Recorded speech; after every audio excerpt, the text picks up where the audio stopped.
Kuyuk. Alto Masayok means he who sits at the high table. And Ringing is the high teachings of the Peruvian Papakuna tradition and Curandar Ismo tradition.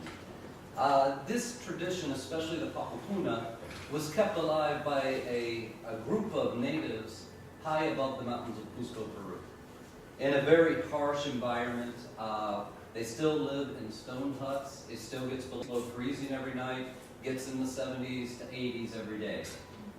Their main sources of nutrition is corn and potato and a little bit of llama cheese, usually. Sometimes they have a little bit of protein, but it's very rare for them. And they still retain one of the oldest living traditions in the world of shamanic knowledge. Of course, shamanism itself is an anthropological term that's used generically. It's actually something that relates to the Tonga-Siberian people. That's where the word originally came from. But anthropologists use it to explain any culture that has animistic belief. Animistic belief is the belief that things are conscious, that everything is conscious, not just people, plants, animals, but stones, houses, tables. Everything has spirits that create it and make it so. And animistic cultures use ritual as a way of communicating with these spirits. That every part of our body is developed of different spirits, and that when we're ill, it's because those spirits are not behaving correctly with them. And it's just a little tweaking can often bring about amazing changes in our perception. The Kurak priesthood is one of the rarest priesthoods amongst the Kero. At the time that my teacher Juan was taught it, there were 4 men of all the indigenous people who were functioning at the Kurak level. And the Kurak level is what we call the mystical level of engagement.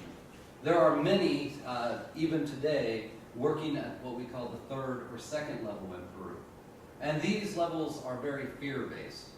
They're very much afraid, and they're very fundamentalist.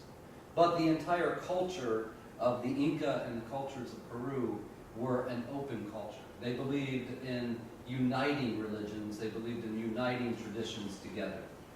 So that is a little bit of what I will be bringing to you all in this class. We work primarily at the spiritual level and the soul level. So we'll be working those 2 levels the most to create and affect change in our lives. Anything you feel called to bring to this circle while the teaching is going on, when there's a break, bring it up. This is for everyone. Even if you think, oh, this thing that I'm going to bring up is so dark or so heavy, that's what this ceremony is for. That's what this time is for, is to unburden ourselves, to have a true sacred retreat so that when we return to the world, we're refreshed. We're ready to engage in that great work again of perfecting the world, of beautifying the world. So that's a little bit about me. What I would like to do before we open the circle completely